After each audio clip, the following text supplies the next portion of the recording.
거룩한 주일, 행복한 주일입니다. 오늘도 우리를 예배로 또한 감사로 부르신 하나님 앞에 찬미의 제사로 감사의 찬양으로 나오신 여러분들을 주의 이름 환영하며 축복합니다. 드리는 예배 가운데 풍성한 은혜를 받고 또한 풍성한 삶을 살아가는 우리 모두가 되기를 바랍니다. 오늘은 12월 첫째 주일입니다. 이제 2023년도도 한 달밖에 남지 않았습니다. 여러분, 이번 12월 한 달 지나온 시간들을 돌아보시고 하나님 주신 은혜에 감사하면서 2024년도를 더 믿음으로 기대할 수 있는 우리 모두가 되기를 바랍니다. 사실 저는 이 연말을 보내면서 여러 가지 염려가 있었습니다. 교회의 전체적인 삶의 내용을 알고 있기 때문에 혹시 계획한 대로 채워지지 않으면 어떻게 하나 하는 염려가 있었습니다. 그러나 성경의 말씀대로 우리가 염려로 키를 한 자나 더할 수 없기 때문에 이 모든 것을 주님께 온전히 맡겼습니다. 그렇게 모든 일을 주께 맡기고 나니 이번 2023년도가 주일이 한 주 더 있다는 것을 알게 되었습니다. 보통 한 해를 우리가 52주로 알고 있는데 몇 년에 한 번 정도는 여러분 53주가 있습니다. 그리고 올해가 바로 이 53주가 있는 해입니다. 그래서 저는 이번 해를 마무리하면서 저는 이러한 고백을 이 12월에 하게 되었습니다. 53주의 은혜가 있다. 저에게 이 53주의 은혜가 여러분 있었습니다.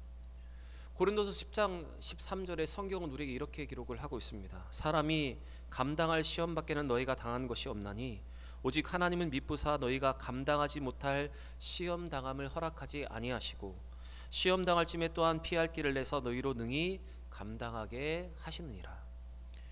여러분, 우리에게 아직도 여러 가지 염려가 남아 있는 2023년도지만 그 가운데 하나님이 주시는 은혜가 있고 피할 길을 내시는 하나님의 은혜가 있습니다.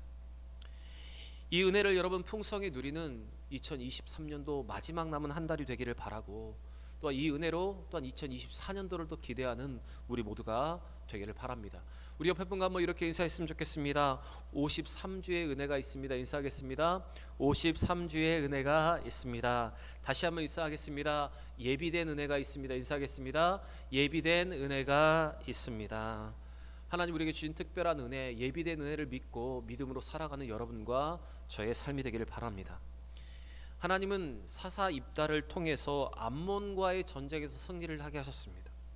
그러나 입다는 성급한 서원으로 자기의 딸을 잃는 비극을 겪어야 했습니다. 이렇게 사사의 일을 잘 감당했던 입다, 그는 사사 중에 가장 짧은 기간인 6년을 다스리는 사사가 되었습니다. 오늘 함께 나눌 본문의 말씀은 왜 사사 입다가 6년밖에 통치를 하지 못했나, 또한 사사 입다가 사사 중에 가장 짧은 기간을 통치하게 되었는지의 내용이 오늘 기록되어 있습니다. 입다는 암몬과의 전쟁에서 그들의 항복을 받고 승리하면서 돌아왔습니다. 그때 에브라임 지파는 입다가 암몬과의 전쟁에서 승리하고 돌아오자 입다를 향해서 격렬하게 항의를 했습니다. 그들의 항의의 이유는 입다가 암몬과의 전쟁에 나아갈 때 그들을 부르지 않았다는 이유 때문이었습니다. 그것이 오늘 본문 1절인데 우리 1절 말씀 같이 한번 읽어보겠습니다. 에브라임 사람들이 모여 북쪽으로 가서 입다에게 이르되 내가 암몬 자손과 싸우러 건너갈 때에 어찌하여 우리를 불러 너와 함께 가게 하지 아니하였느냐? 우리가 반드시 너와 내 집을 불사르리라 하니. 그런데 이 항의의 내용을 잘 보시면 지금 이 에브라임 지파가 항의하고 있는 이 내용과 이 상황은 기드온이 미디안과의 전쟁에서 승리하고 돌아올 때와 똑같았습니다. 이 에브라임 지파는 기드온에게도 이렇게 동일하게 시비를 걸었습니다. 사사기 8장 1절의 말씀도 우리 같이 한번 읽어보겠습니다. 에브라임 사람들이 기드온에게 이르되 내가 미디안과 싸우러 갈 때 우리를 부르지 아니하였으니 우리를 이같이 대접하면 어찌 됨이냐 하고 그와 크게 다투는지라. 지금 그들은 기드온 때와 마찬가지로 격렬하게 항의를 하고 있습니다.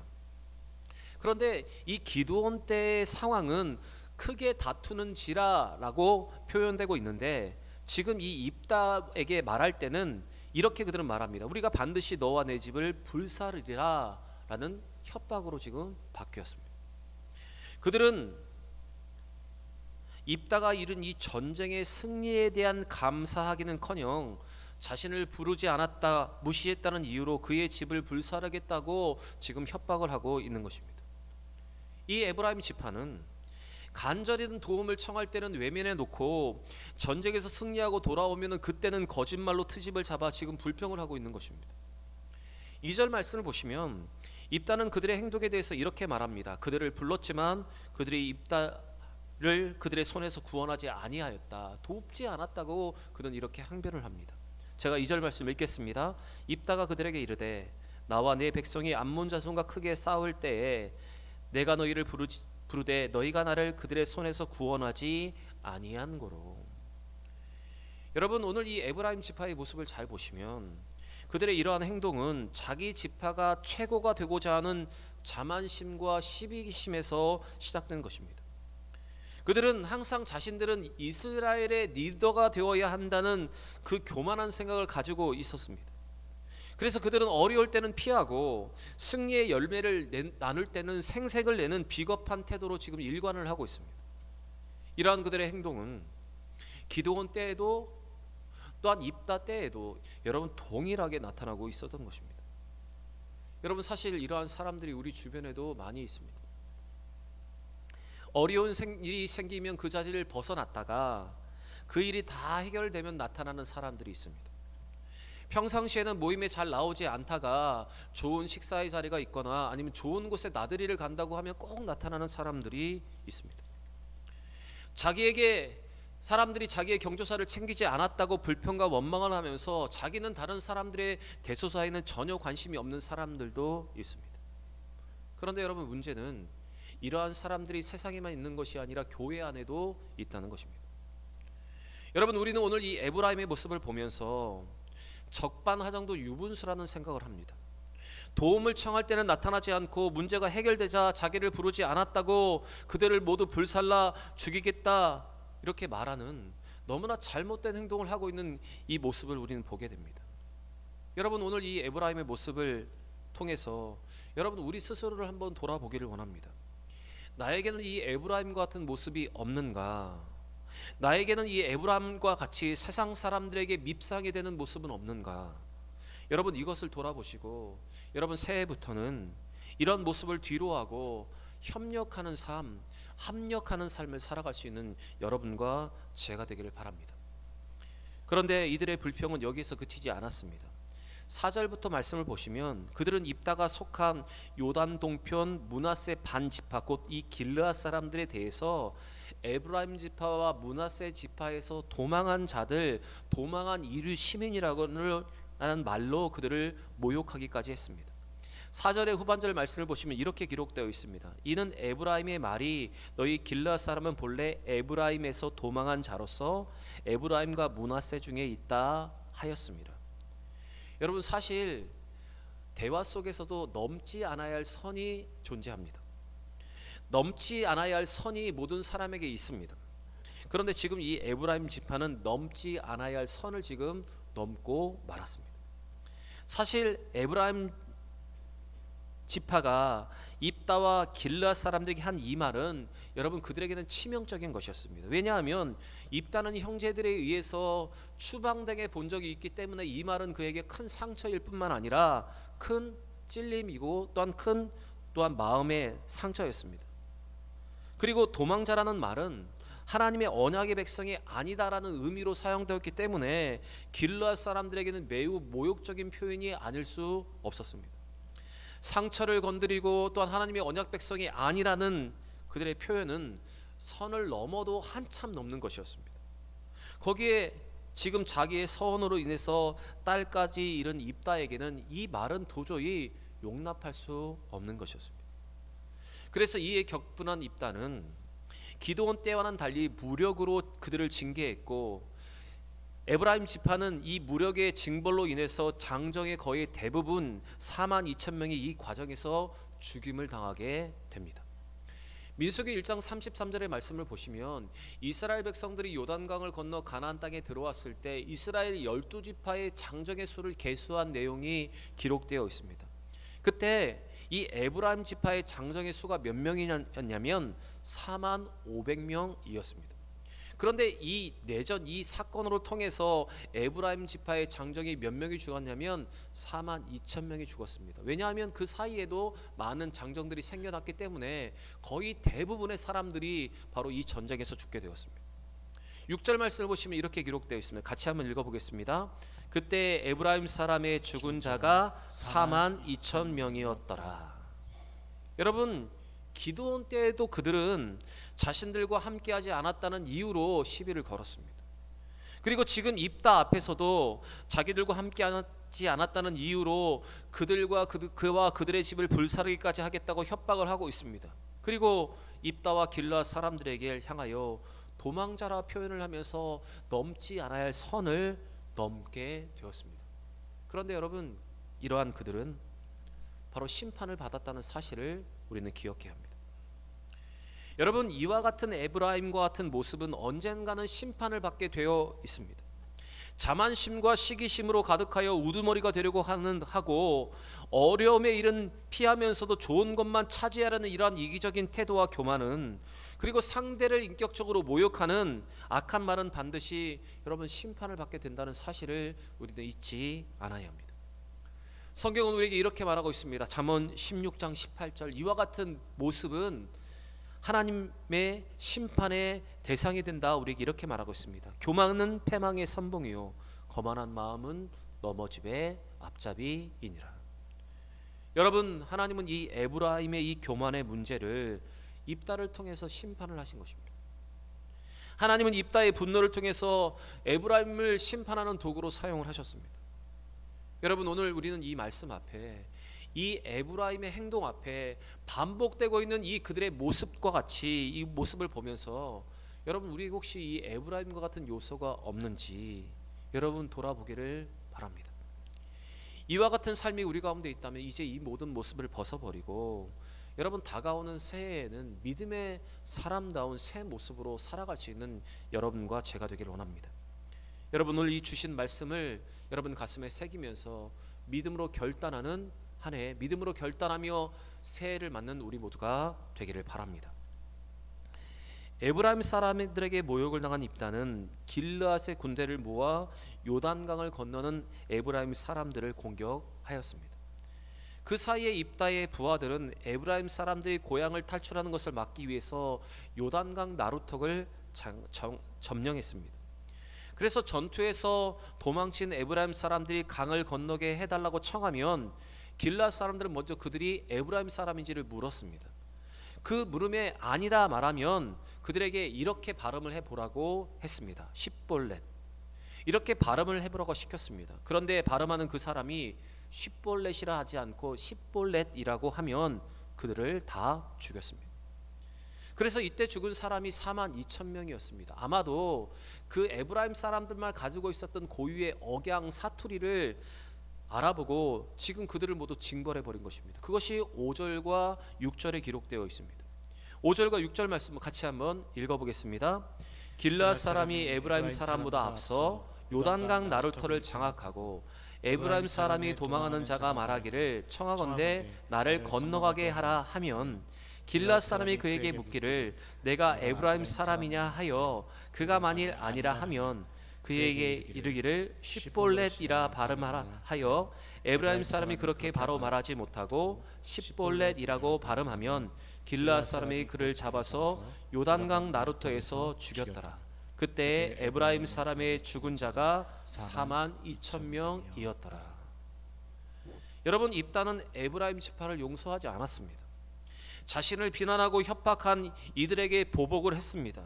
그는 동족을 향해서 분노하는데 전혀 개의치 않았습니다. 그는 철저하게 복수를 했습니다. 사실 이 싸움의 빌미를 제공한 것은 에브라임입니다. 그들은 도움을 청할 때는 오지 않더니 일이 끝나자마자 동족을 위협하고 시비를 걸어왔습니다. 그래서 입다의 반박과 그의 처신은 여러분 어쩌면 우리의 눈으로 보면 당연한 것처럼 보입니다. 그런데 이렇게 에브라임을 향해서 보복을 한 입다. 하지만 그는 7절의 기록대로 이스라엘을 단 6년밖에 다스리지 못하는 단명한 사사로 기록되었습니다. 그래서 사사 중에 가장 짧은 기간 6년을 다스린 사사가 되었습니다. 우리 7절 말씀 같이 한번 읽겠습니다. 입다가 이스라엘의 사사가 된 지 6년이라 길르앗 사람이 입다가 죽음에 길르앗에 있는 그의 성읍에 장사되었더라. 에브라임 지파의 시비에도 그들을 받아들이고 온유하게 모든 문제를 처리했던 기드온이 40년을 다스린 것에 비하면 여러분 이 입다의 6년은 너무나 짧은 것입니다. 여러분 입다가 사사로서 6년을 다스린 이 6년의 기간은 온유한 기드온이 사사로 40년을 다스린 것과는 극명한 대조를 이루고 있습니다. 여러분 어쩌면 이 입다가 6년밖에 다스리지 못했던 이유는 자기의 혈기를 다스리지 못함으로 스스로 자기의 운명을 단축시킨 것이라 말할 수 있습니다. 그러나 사사 기드온의 경우를 보면 기드온은 에브라임 지파의 시비에 대해서 그는 이렇게 온유하게 반응을 하고 있습니다. 사사기 8장 2절부터 3절에 이렇게 기록되어 있습니다. 같이 한번 읽어보겠습니다. 기드온이 그들에게 이르되 내가 이제 행한 일이 너희가 한 것에 비교되겠느냐? 에브라임의 끝물 포도가 아비에셀의 만물 포도보다 낫지 아니하냐? 하나님이 미디안 방백 오렙과 스웹을 너희 손에 넘겨 주셨으니 내가 한 일이 어찌 능히 너희가 한 것에 비교되겠느냐 하니라. 기드온이 이 말을 하매 그때 그들의 노여움이 풀리니라. 기드온이 이 말을 하매 그때 그들의 노여움이 풀렸다. 성경은 이렇게 말하고 있습니다. 여러분 이 입다의 해결 방법과 여러분 기드온의 이 해결 방법을 한번 보시기 바랍니다. 여러분 노하기를 잘하는 자는 그 날이 짧게 되어 있습니다. 그래서 여러분 성경은 우리에게 이렇게 가르칩니다. 잠언 16장 32절입니다. 같이 읽겠습니다. 노하기를 더디하는 자는 용사보다 낫고 자기 마음을 다스리는 자는 성을 빼앗는 자보다 나으니라. 여러분 노하기를 더디하는 자는 용사보다 낫고 마음을 다스리는 자는 성을 빼앗는 자보다 낫습니다. 우리는 이 말씀으로 여러분 우리 스스로를 한번 돌아볼 수 있어야 합니다. 나는 분노하는 사람인가? 아니면 나는 온유한 사람인가? 나는 기도함과 같이 온유함으로 모든 일을 대처하는 사람인가? 아니면 입다와 같이 용서하지 않고 보복하는 사람인가? 여러분 이것을 한번 돌아볼 수 있기를 바랍니다. 여러분 입다의 반박과 그의 복수는 어쩌면 당연한 것이었습니다. 그러나 만약 그가 더 지혜롭게 더 온유하게 처신을 했다면 이러한 비극이 여러분 일어나지 않았을 것입니다. 그래서 여러분 성도는 언제나 겸손한 마음으로 살아가야 하고 나보다 남을 낮게 여기며 살아가야 하는 것입니다. 때로 우리는 복수를 하고 싶고 대갚아주고 싶은 마음이 생기더라도 여러분 온유한 방법으로 평화적인 방법으로 문제를 해결하는 것이 여러분 성도다운 것이고 하나님이 우리에게 원하시는 모습을 기억하는 여러분과 제가 되기를 원합니다. 그래서 사도 바울은 빌립보서에 이렇게 기록하고 있습니다. 빌립보서 2장 3절의 말씀 같이 한번 읽겠습니다. 아무 일에나 다툼이나 허영으로 하지 말고 오직 겸손한 마음으로 각각 자기보다 남을 낮게 여기고. 여러분 오늘 입다의 모습과 이 기드온의 모습을 보시면서 성도로서 바른 길을 걸어갈 수 있는 우리 모든 대역의 성도들이 되기를 바랍니다. 여러분 감정에 매몰되지 마시고 하나님의 은혜를 잊지 않고 예수 그리스도께서 우리를 위해서 베푸신 그 희생을 잊지 않는 여러분과 제가 되기를 원합니다. 입다는 동족을 용서하지 못하며 비극적인 결과를 초래했습니다. 하나님의 은혜를 잊고 감정에 매몰된 입다는 그의 사사기간은 가장 사사 중에 짧은 시간이 되어버렸습니다. 여러분 세상을 바라보시기 바랍니다. 세상은 분노를 조절하지 못해서 분노가 점점 들끓어가고 있습니다. 이와 같은 상황 속에서 여러분 우리는 입다와 같은 선택을 하지 않아야 합니다. 우리의 감정을 잘 다스리고 예수님께서 우리에게 베푸신 그 사랑과 예수님께서 그 하신 그 용서를 우리는 기억해야 합니다. 예수님은 죽음의 순간에도 자기를 모욕하고 십자가에 못 박으러 외쳤던 그들을 향해서 이렇게 하나님 앞에 그들을 용서해 달라고 간구를 하셨습니다. 이 예수께서 이르시되 아버지여 저들을 사하여 주옵소서 자기들이 하는 것을 알지 못함이니이다 하시더라. 여러분 우리도 오늘 예수님을 본받아서 용서와 온유의 삶을 살아가기를 바랍니다. 그리고 우리에게 남아있는 만약 에브라임 같은 모습이 있다면 이제 그 모든 모습을 내려놓고 더 믿음의 사람으로서 새로운 모습으로 2024년도를 살아갈 수 있는 여러분과 제가 되길 바랍니다. 사랑하는 여러분 오늘 들려주시는 이 말씀으로 우리의 삶을 돌아보면서 하나님이 기뻐하시는, 하나님이 원하시는 믿음의 길을 걷는 저와 여러분, 우리 모든 대형의 성도들이 되시기를 우리 구주 예수의 이름으로 간절히 축원합니다.